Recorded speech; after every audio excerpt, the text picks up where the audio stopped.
Hello and welcome to this special edition of the Roar Rugby Podcast. I'm Christy Doran.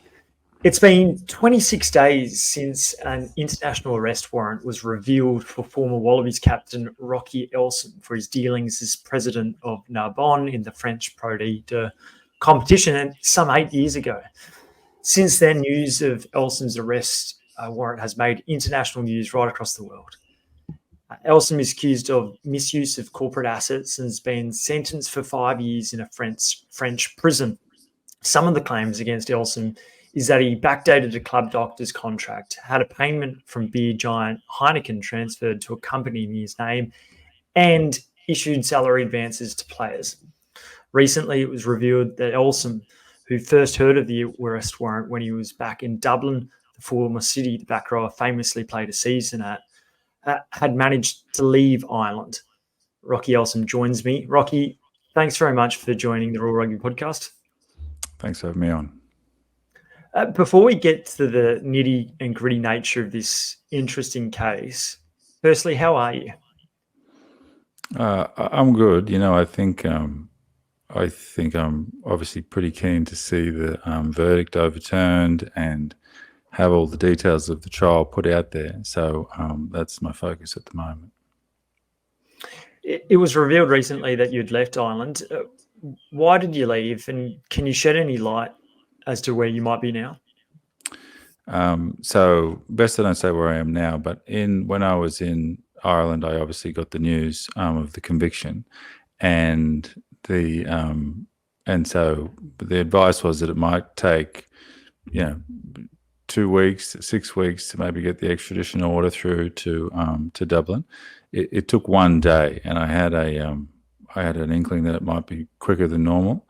So I left because it would put me in a situation where I would be detained in custody, and the Irish would be more or less obliged to extradite me to France, and that would make it a lot more difficult for me to be able to defend myself from inside a police station or wherever I would be in custody. When did you first hear that you should leave Ireland? Because there was a few weeks there that you were in Dublin, or presumably in Dublin, and I imagine it would have been a desperately difficult situation when your name's scattered and thrown around pretty willy-nilly and broadcast all over the world around Rocky Elsom international arrest warrant. Like, how did you deal with those couple of weeks before leaving Ireland? I left immediately. You left immediately? Okay. Yeah.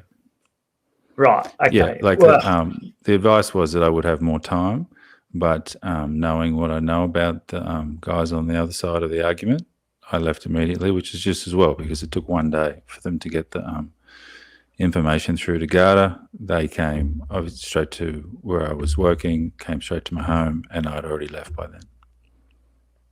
And did you manage to have all your belongings, or I don't know how long? How long did you go? Did you plan on staying in Dublin for some time? Like, you were doing some coaching there, and then at a school? I was there for another month, so I was planned to be there for another month, maybe 6 weeks. But so I just had to leave pretty quickly. So the arrest warrant came after a story was in the Irish Times a week earlier, and then all of a sudden the sirens kind of start to sound. It's alerted that, and it's discovered that you're in Ireland. Why do you think that 8 years after you left Narbonne as president there, you previously played there as well, why do you think it took 8 years for the authorities to kind of come knocking? Well, there was an arrest warrant in 2023, but it was not made public. So if the warrant's suppressed, no one really knows about it. And then of course the trial was on the 11th of October, which I wasn't aware of, and I'm not sure that the authorities made any attempt to notify me of that. They certainly haven't said that they have. So they were able to have the trial without me there and without an advocate for me, so no defense from me. And I think that Well, you'll have to ask them exactly why it took 8 years, but nothing in the claim that they've made against me, even if everything was true and in the way that they've said it, nothing was, nothing in the 7 years leading up to the trial was new. So they could have made that complaint if they wanted to 7, 8 years ago. But for whatever reason, they didn't. And you probably don't search too much on the French media, but the allegations had been around a long time. So I had seen them, but I, obviously knew what I did. And even today, when they make the allegations, I think that there's very little validity to them, but especially nothing that put the club in harm's way. So I still think that today. Obviously, it's a bit more serious now because there's been an actual conviction and an international arrest warrant. Do you think that it had lain dormant for the best part of a year in France because they were hoping that you'd turn up in France and it would be pretty easy to not allow you to leave the country? I'm not sure. I think I'm not sure why they didn't say it, but they didn't announce it. But I think if you imagine how much more difficult it is once the conviction has been obtained for me to defend myself, to still have my liberties, it gives the complaint more legs to run it in a court case without me defending it. Because to my mind, if we go through the allegations, it's very, very easy for me to defend, and they have only been allowed to run as far as they have because there's been no questioning of me, no input from my side. So over 8 years, they haven't asked me a single question about these. Well, the question a lot of people will be wanting to know is are you innocent? Well, what they're saying is I made these payments, that I signed on this document with the doctor.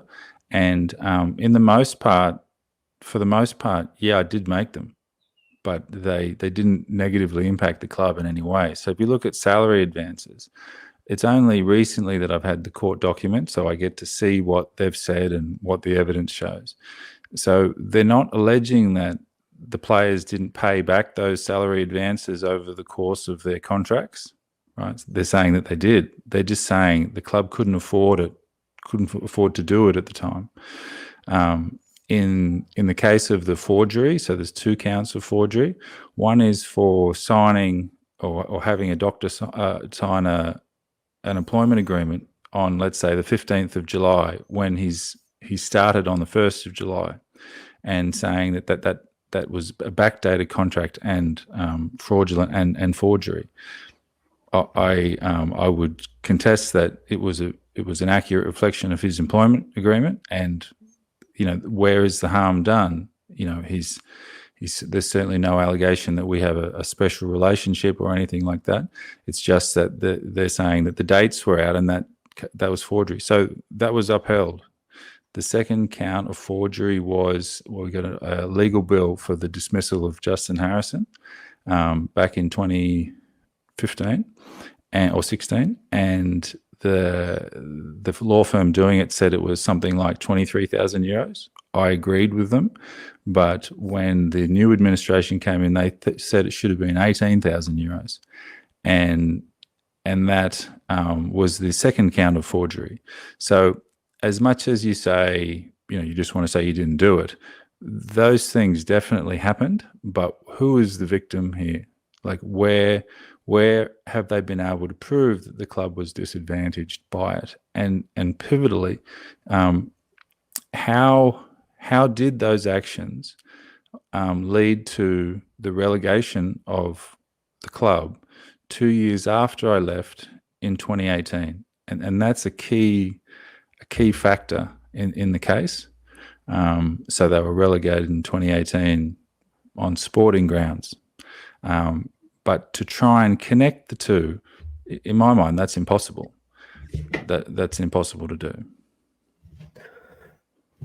There's a 17-page document that was recently released around some of the actions and what you're kind of charged with. I imagine you've gone through that with a fine-tooth comb, your lawyer especially. Like, does it give you more confidence, fill you with more confidence, having seen it, what the charges actually are, and thinking that will be relatively easy enough to defend? It gives me less confidence because they were able to get a conviction based on that information. When the information without my defense shows quite clearly that, that there was no harm done to the club. There's allegations, particularly that have been made public, about the theft of a vehicle. They knew very well when they made the complaint, I didn't steal that vehicle. In the court documents, they accept that, but they still made the complaint, right? So it's not that I was able to argue against it. It was just on the evidence that they had, it clearly wasn't true. They still made the complaint. There's another one around someone in Australia, an unknown person that never went to Narbonne. They got paid 7,500 or 7,200 euros a month.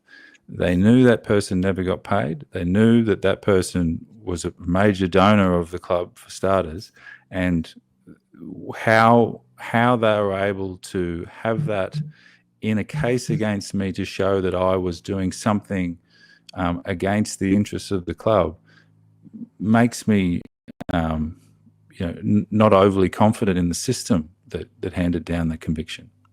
You're talking about with the payments to Chris Bayman, aren't you? The former general manager, or that you'd hope to be the general manager? So the non-payments. So he was never paid.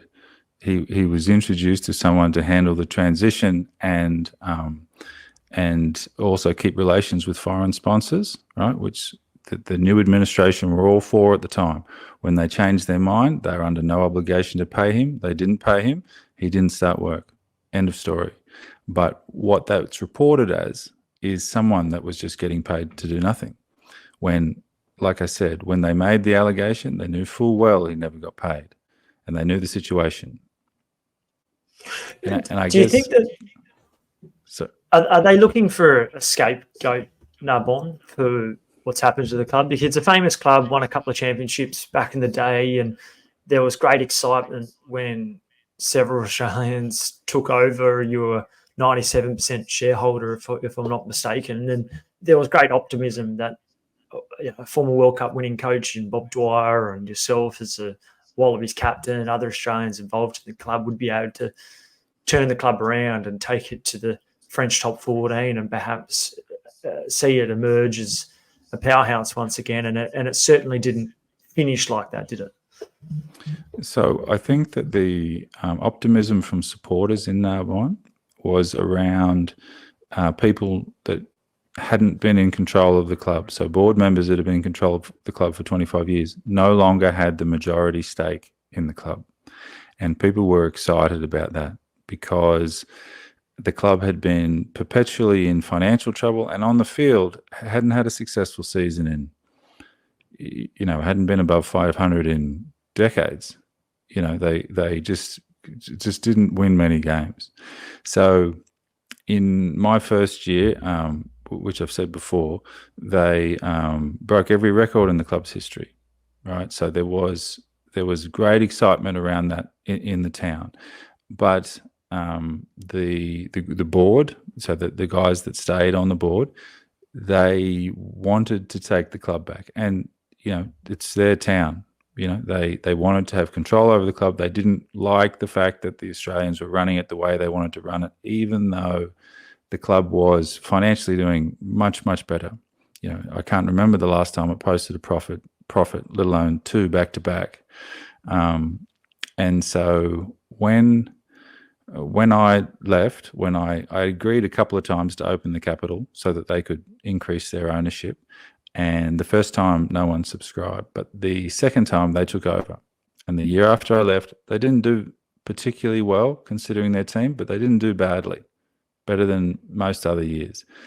But the second year after I left, they did very badly. So that they finished last. But more than that, there was a lot of pressure on the administration because the administration made a decision halfway through the season to remove the head coach that I put in, Christian Lebitte. So they sacked him and put in Justin Harrison. Christian went to Carcassonne, who were last in the season, and then won 70% of the games with Carcassonne from then on. And Narbonne, under Justin Harrison, I think they won one game in 15. So they went from 13th to last, while the coach they got rid of did exceptionally well with the team he went to mid-season. So that put enormous amount of pressure. Obviously, there was pressure on the players and coaches as well, but the administrators, were under enormous pressure because that decision was crucial to the season and Narbonne's survival in the professional leagues. So when you talk about this going on for 8 years, the allegations really started coming at me when they were relegated for that. And I think locally at the time, people would have said, this is rubbish, because they saw the team. The team averaged for the whole season something like 32 points against, which is enormous over a 30-game season. And so they, it's too fresh to be able to make those allegations stick. But over time, if they keep saying it, and like I said, it's been 8 years, if they just keep saying Rocky stole this car, or there was this payment to someone no one knows about, or payment to these companies that are associated to him, or whatever, people start to go, well, maybe that did have an impact on it. Whereas at the time in 2018, that would have been a very hard sell. And to your point about being a scapegoat, they were under a lot of pressure for the decisions that they made and how that affected the team. So while I have to face these allegations, and while there's lots of legal arguments I can make, just as someone who was following it from a sporting point of view, it doesn't add up in any way that these allegations had any impact on the team that was relegated in 2018. And after relegation, they were then put into administration with something like €1 million in deficit. So, I think that is a very large part of the motivation, because why else would you spend this amount of time and energy trying to convict someone on such feeble charges? If indeed they are, and playing devil's advocate, why wouldn't you feel confident enough to kind of go back and either face it in the flesh, the charges and the allegations? So there are people in Narbonne who have had an unfair dismissal case unheard for 8 years. So the law says that needs to be heard within 6 months. So those cases need to be heard locally. These are local courts, elected judges. And so they've been waiting 8 years to have them heard, right? So not a word out of it. And I don't think that's a system that you can be confident in. So when you have an allegation of asset abuse, you generally have two parties. So the person that did it and the person that received it. In this case against me, I'm the only one being charged. So there's that saying that that doesn't fit with asset abuse, and yet they still charge it anyway. So, like I said to you before about the allegations, they knew weren't true, or they knew had no negative impact on the club, but they did it anyway. And the courts, to a degree, not entirely, but to a degree, supported it. They asked for 2 years in prison. The judge handed down a lot more. So even to the point where if you make the arrest warrant in 2023 public, you have to also say that there's a trial. That's why the arrest warrant was issued, because there was going to be a trial the following year. And that's in the document, in that 17-page document. They give the date of the trial. So why not make that public? Why would you not want me at least to know? And I think the club's lawyer has said, he knew I knew, because he sent a letter in 2019 to a storage facility in Sydney. And he wouldn't know that the trial was on, because the trial wasn't ordered until 2023.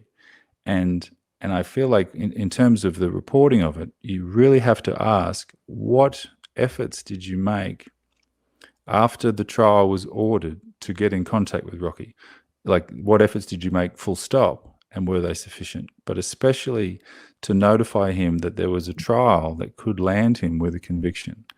And I would say that given the article in the Sunday Times, where it gave my location, occupation, and upcoming public events prior to the trial, it looks like they didn't make, at very least, a sufficient effort, and they may not have made any, as evidenced by not making the arrest warrant public, or not making it public that there would be a trial.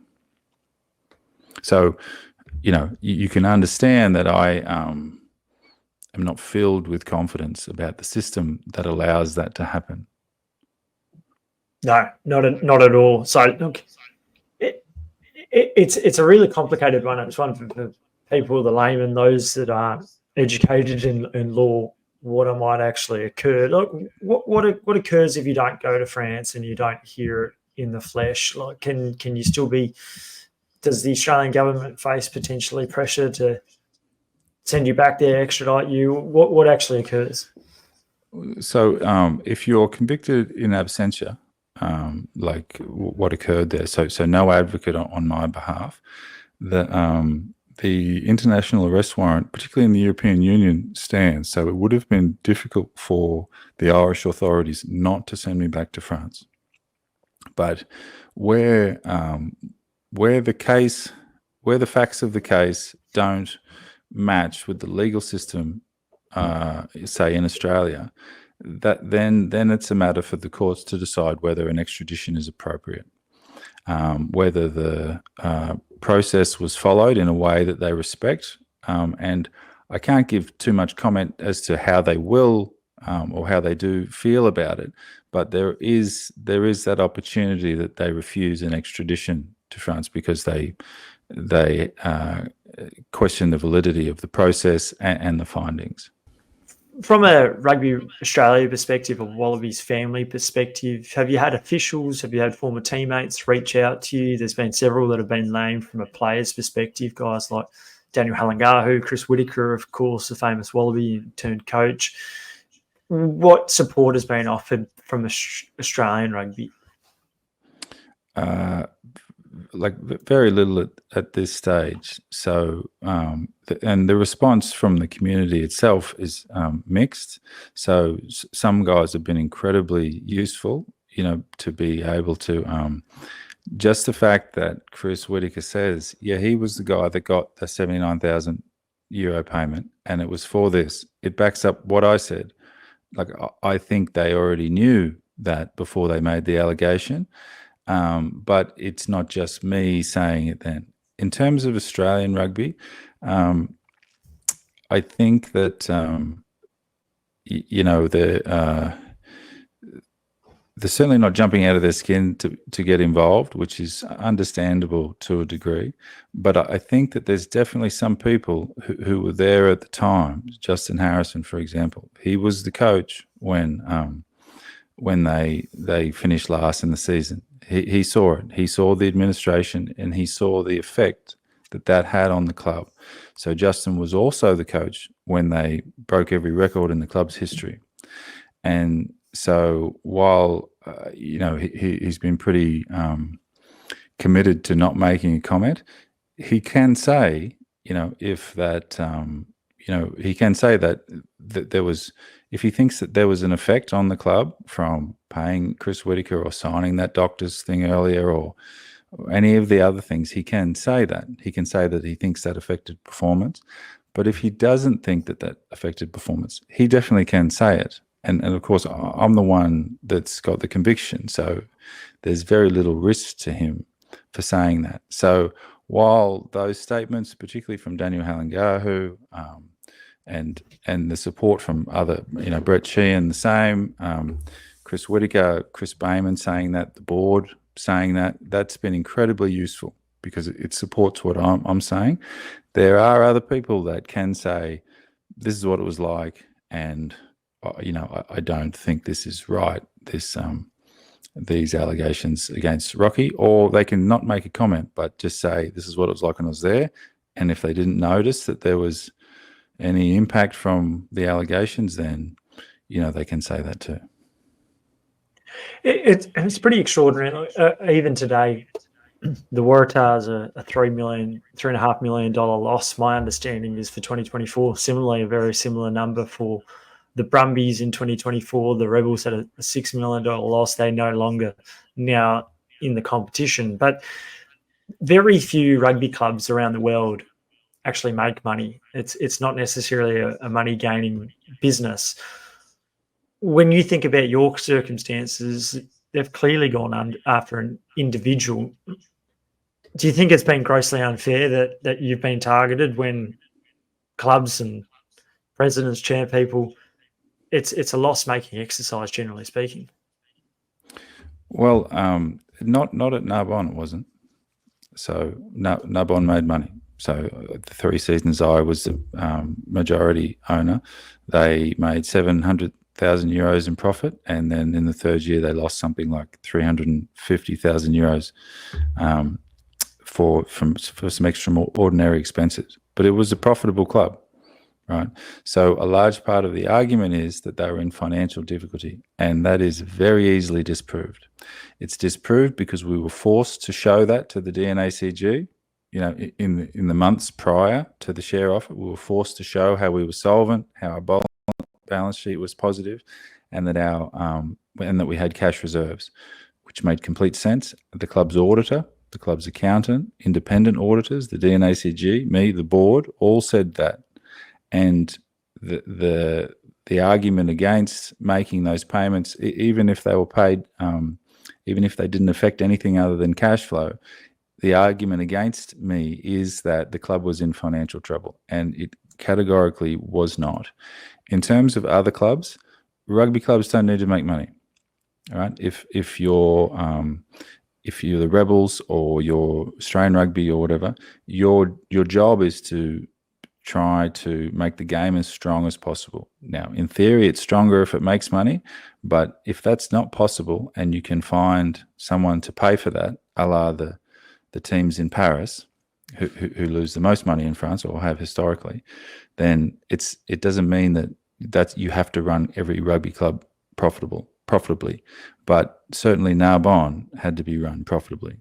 It's a really important distinction to make, and right across from the NRL to other competitions around the globe, very few clubs that still run at a profit. So I think it's an important distinction to make. That that's crucial kind of evidence that Narbonne was operating from a net positive perspective. What's this all done for your name, for the brand of Rocky Elsom? Is this one of the reasons why you have been active in the media? You've wanted to get your version of events across. Do you think that can make a difference? Or what's the motivation on coming on a podcast or speaking to the press? So it's been 8 years of rumours. So if you read press, the Irish Times wrote an article in 2019 saying all sorts of things, but there hasn't quite been the appetite to hear from me to counter those, because the details in it aren't the sensational bits. The police investigation or the conviction, they are more sensational. Now there is the attention. And so I need to say, okay, this is what this is for. So they're saying a company that I own was paid money. And I say, that's exactly right. That happened every year. It was done lawfully and was completely transparent. And so what they're saying publicly is that this is outrageous, that I would get, the company that I own would get paid. But in the court documents, they say that the amount that was paid wasn't due yet. And that is a very different thing. It's hardly a smoking gun. Right? But there hasn't really been the appetite until now to hear. Well, I haven't had the court documents anyway, so I haven't been able to categorically refute anything, because I haven't seen the allegations until a few days ago. But when you look into the detail, it supports me, and so I need to try and get that out as much as possible. And even with a podcast, not everybody listens to the whole thing, or not everybody reads every bit of the article. And in a way, I think it's easier if it just comes from my mouth to say, this is how it actually was. If you don't think that's correct, or you think it might be a little bit different, you can do that. But at very least, you can hear my point of view. It's been fascinating getting a bit of an insight. I'm sure there's a lot more detail that we could have gone over, but at the very least, it's great to be able to see you in the flesh, talk to you, and hopefully give a greater insight for the listening public about what actually occurred in Narbonne and why perhaps the authorities are trying to target you. But we wish you well. Is there an idea around when the next step might occur, when this might be heard? Is it months? Is it potentially years away? And what can you do in the interim? Who knows? So obviously I have to prepare a legal argument, but by the same token, there's every chance that that could be obstructed by a number of things. So it's just to be able to have be heard on things like this. So I appreciate having me on. And just say my point of view, so to try and put out there, put my defence out there, and obviously I'll do the same in court. Well, it's something that the Australian public will certainly be interested to follow. Good luck, and thanks again for joining the Roar Rugby Podcast. Cheers. Thanks for having me.